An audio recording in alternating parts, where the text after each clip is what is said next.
You're listening to A Window on North Devon, a podcast about people in North Devon, hosted by Jim Duncan and supported by the lovely people at Woodstock Windows.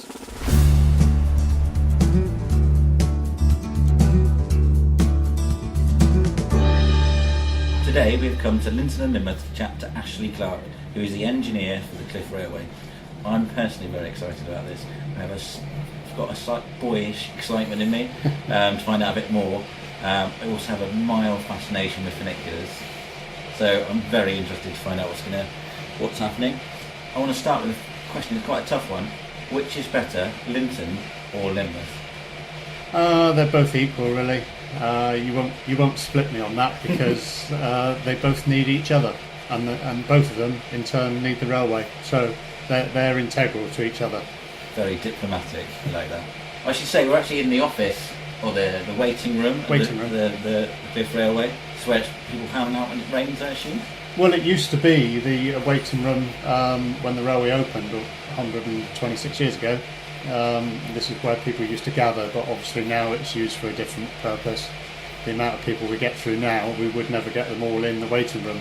So now they queue outside in a queuing system. And so any noise you can hear, that's the railway behind us, and all that sort of stuff. So for you, how long have you worked here? I started in 1979, in December of that year. I was an apprentice to the engineer then, who was Bob Jones, the grandson of the builder. And I've been here ever since, which is 37 years coming up. And what is your job now? I'm the engineer cum manager, so all the day-to-day running, and I oversee all the servicing of the lifts each day, and the servicing of the lifts through the winter maintenance, and I schedule the winter maintenance, and I oversee all the engineering works. So I'm right in saying you are an engineer, that's your profession? I am. The engineering that I went through was a foundation apprenticeship under Bob Jones. It's very difficult to go to a college or a university to learn about a funicular cliff railway. I can imagine it's a very, very niche subject. It is, yeah. Most of the learning is done on site, obviously. You can get your basic engineering qualifications, which we have 2 apprentices at the moment going through that, and one of those will take over from me when I retire. And in terms of the apprentices, is it something that they will take to other places? One obviously wants to stay on, but is it something people can take further?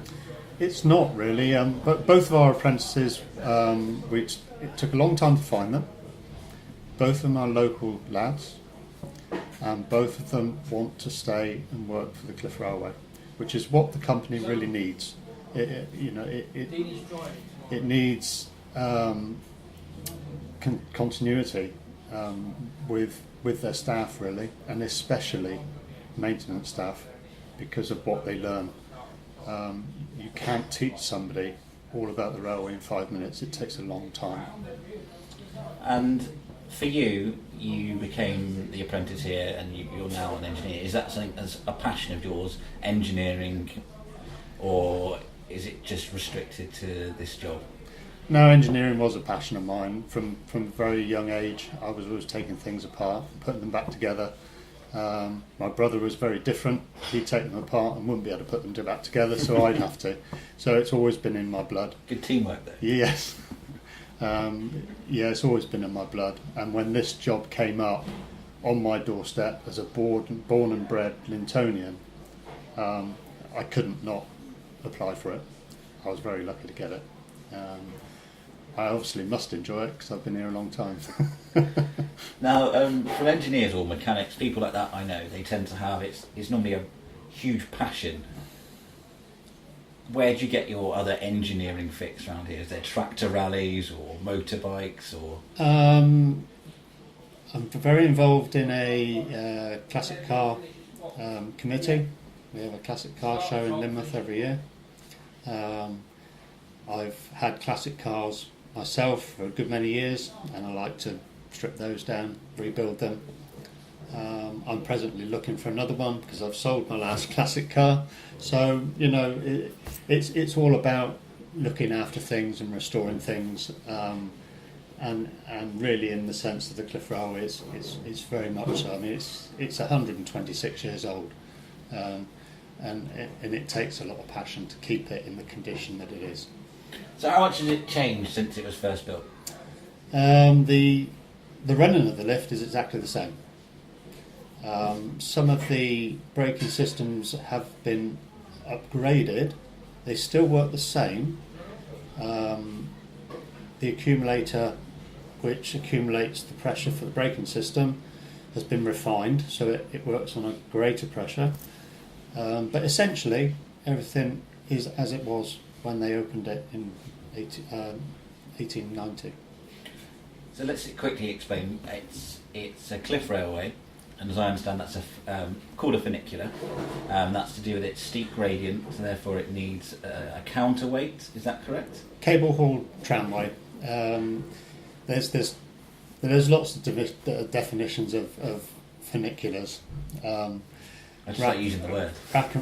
Rack and pinion, cable hauled tramway. I don't know what the correct definition is, to be quite honest, and it's very sort of contentious. This one works purely on a counterbalance system, whereas the car at the top, being heavier, comes down and pulls the lighter car up the hill. We manage that by having tanks under the cars, which hold 700 gallons. We work on a full tank system, so each car before they leave the stations are full of water, and upon the given signals from the drivers to release their brakes, if nothing happens, obviously the bottom car is a heavy car, so then that car lets out water, which in itself is weight, until the top car overcomes its weight, pulls the lighter car to the top. Very, very simple. So there's no electricity involved? No electricity whatsoever. All purely done through the water-powered system? Water-powered system, and obviously environmentally friendly. The water is taken from the West Lynn River, about 1.5 miles from the top station. We use it as weight, and when it's exhausted at the bottom, it goes across the road through a pipeline onto the beach, about 100 metres from where it would have run down the beach anyway, in its natural form. We've not harmed it in any way. So what was the reason for the funicular coming into place? Now it's a tourist attraction. Was that always the case, or did it serve a practical purpose in it originally? There was two reasons really. One was to carry goods from Lynmouth to Lynton, because everything used to come into Lynmouth Harbour by packet ship. So building materials, foodstuffs, everything went up the railway. Secondly was tourism. The people that were involved in the early days of the railway saw an opening and thought there possibly could be money to be made. That would be John Hayward, Thomas Hewitt, and another guy called George Newnes. Now, George Newnes was the main financier of the railway. He was a London publisher. He published Tidbits in the Strand, other papers in London. Hugely wealthy guy. But he came to Lynton Lynmouth and fell in love with it. And so Thomas Hewitt approached him about building a railway, and managed to persuade him to put the money up to have it built. Obviously there are a lot of other people involved as well. Bob Jones, one of them, local builder. Him and his brother put money in as well, and he eventually built the railway and became its engineer. And obviously in the Victorian times, when tourism just started to take off, we had the steamers going up and down the Bristol Channel. They used to drop at Ilfracombe, and obviously a lot of people would get off the steamer, 200 people. a lot of people in Victorian times, to visit a seaside town. But if you go to the Ilfracombe Museum and see the steamers, there's like 20 lined up. That's right. Thousands of people promenading. Yeah. Well, the railway was part of a 3-stage plan.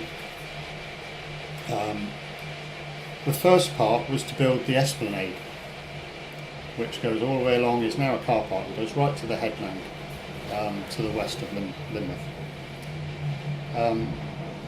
The second part of that plan was to build a pier on the end of that esplanade to accept steamers, because they could see what Ilfracombe was gaining and thought, well, Lynmouth could do with some of that. Yeah. But the tide goes out so far in Lynmouth, they had to find a suitable place to do it. So they had to find some deep water to put the pier out far enough so that the steamers could come in at any state of the tide. So that's why the esplanade was built. The third stage of the plan was to build the Cliff Railway, so that when all the visitors arrived in Lynmouth off the steamers, they could get to Lynton as well. So both Lynton and Lynmouth would benefit from the boost of tourism. Partway through the scheme, Sir George Newnes had a residence, his own residence, built on the top of Holiday. And it was called Holiday House. It was a mansion, fantastic building. But he got to thinking, well, actually, it's such a beautiful place, and I've built my house here, and it's so tranquil. Do I really want all these drunk Welsh people coming in and spoiling what is, so beautiful? So he pulled the finance on building the pier. The pier was never built. So we've now got the esplanade, which goes out to where the pier would have been, and the Cliff Railway. So the car park down the front, that's the esplanade. That's what they called the esplanade. And at the end of that was going to be a pier. A pier, yeah. To accept all the steamers in. Well, you can see his point. Yeah, I can see his point. Yeah, and there was nobody else that could stump up that sort of money to step in. So the pier was shelved and it never got built. I was really pleased that he built his house before the pier. Mm. I think maybe you should add a historian to your job title.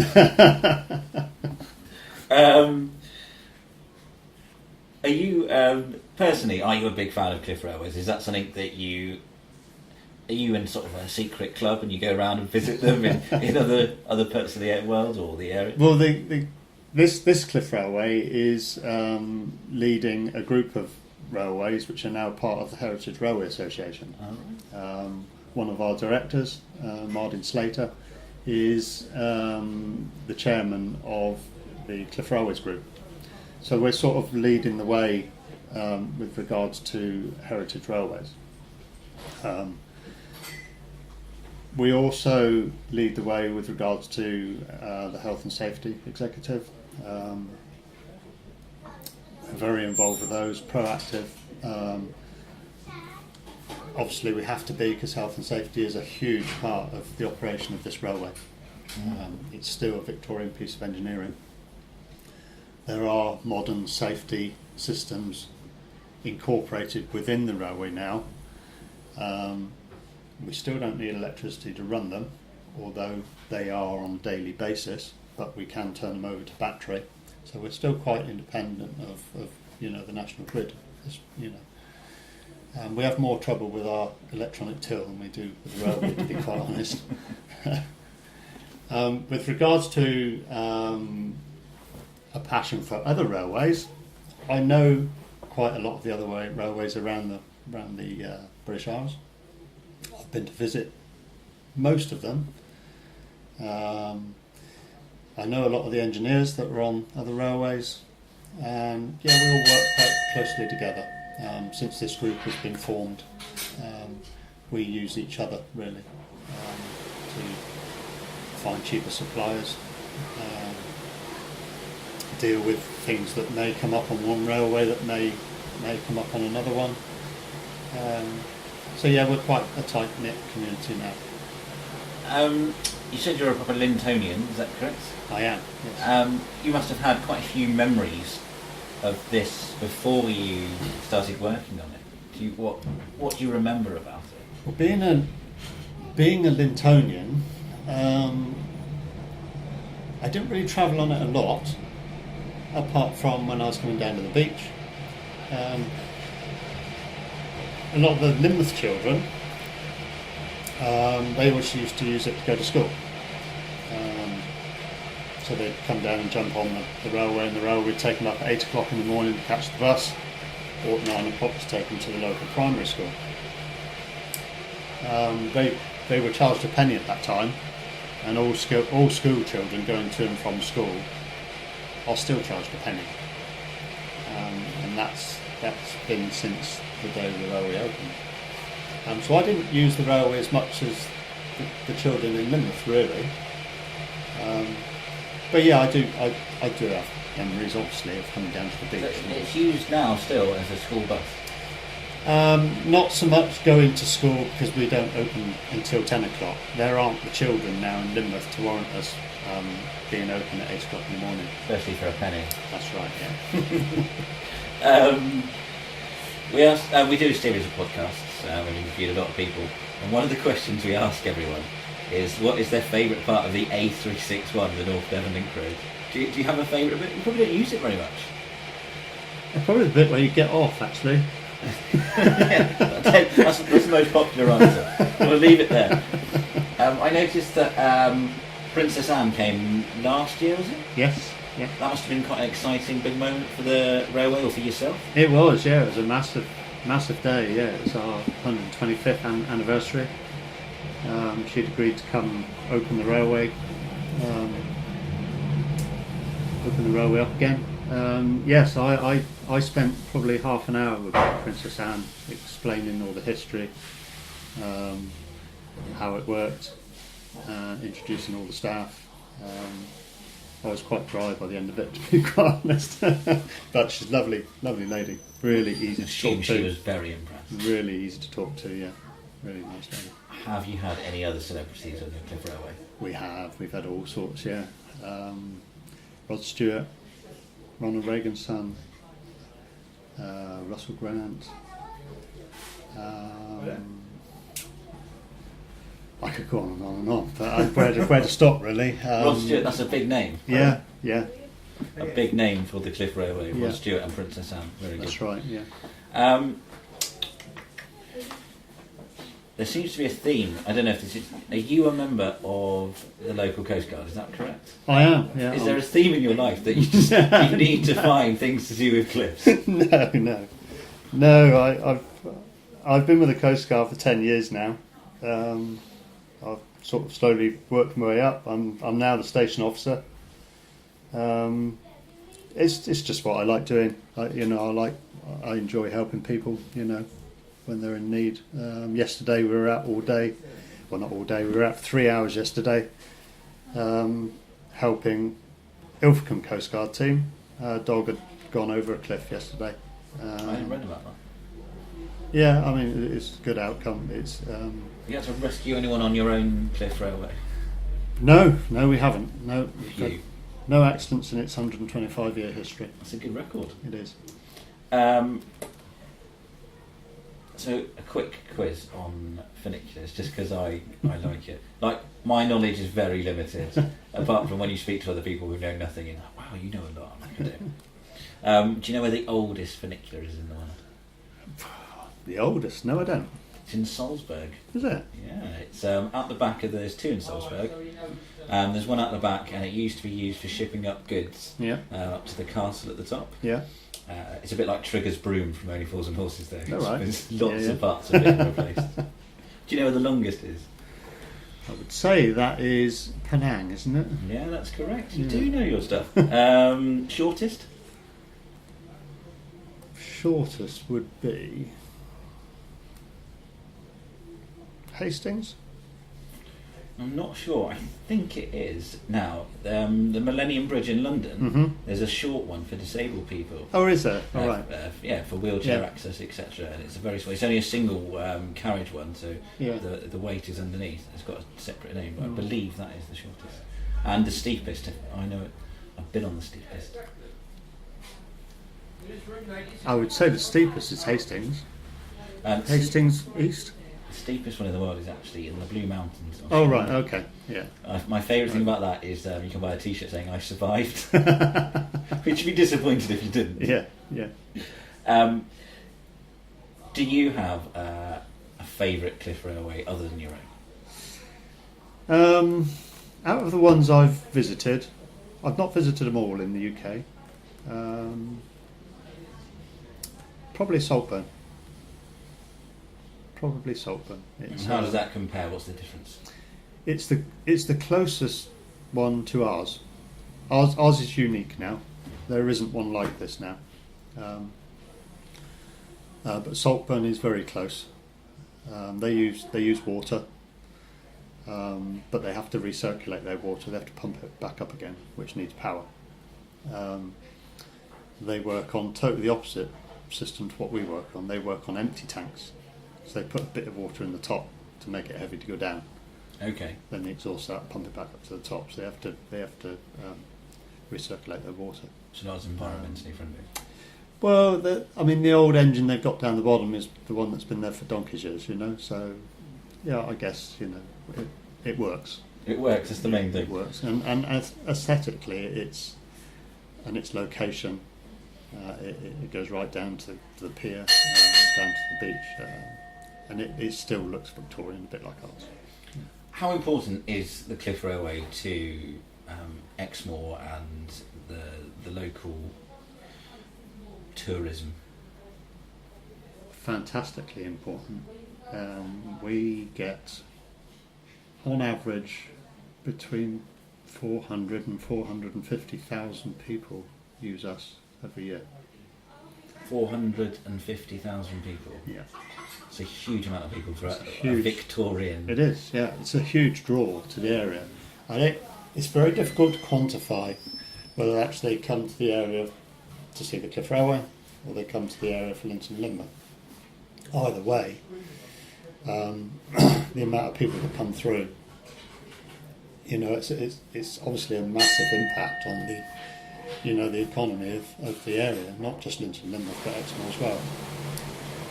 Without the railway, Lynton Lynmouth wouldn't be what it is today. Lynmouth would probably survive, Lynton probably wouldn't. What is the best bit about your job? What's your favourite part? I think I haven't got a favourite part really. I like all of it. Probably the least bit I like, if we turn it on its head. Let's get. What's the least favourite part of your is job? the IT and the computers.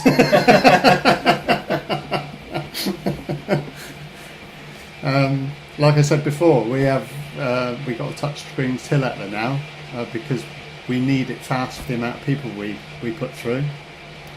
And I have more problems with the touchscreen till than we do the railway. Lastly, we like to find out what people's view is. What is your favourite view in North Devon? Probably the view as you come over Countersbury Hill. So we've been away on holiday. My wife and I, we go off caravanning quite a lot. And you go away and you find some beautiful places to go to and to stay. But you always got that welcoming view as you come over Countersbury and it opens out and you can see Lynton Lynmouth. And from there you can also see the line up the hill of the Cliff Railway. You can. So you can get back home, ready to start away. Yeah. It's a view that I will never grow tired of. It's wonderful. Well, thank you very much for taking time to talk to us. I've really enjoyed it. I have lots of memories as well. I used to come here as a child, and it's good to know that you've always been taking care of my safety ever since I came. Thank you very much, and it's been a pleasure. You're welcome.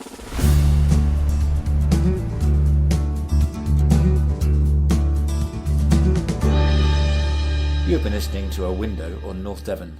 The show is supported by Woodstock Windows, who have been supplying and fitting windows, doors and conservatories in homes in North Devon since 1986. For more information on this podcast or our supporters, go to woodstockwindows.co.uk/blog. This show was produced by Jim Duncan.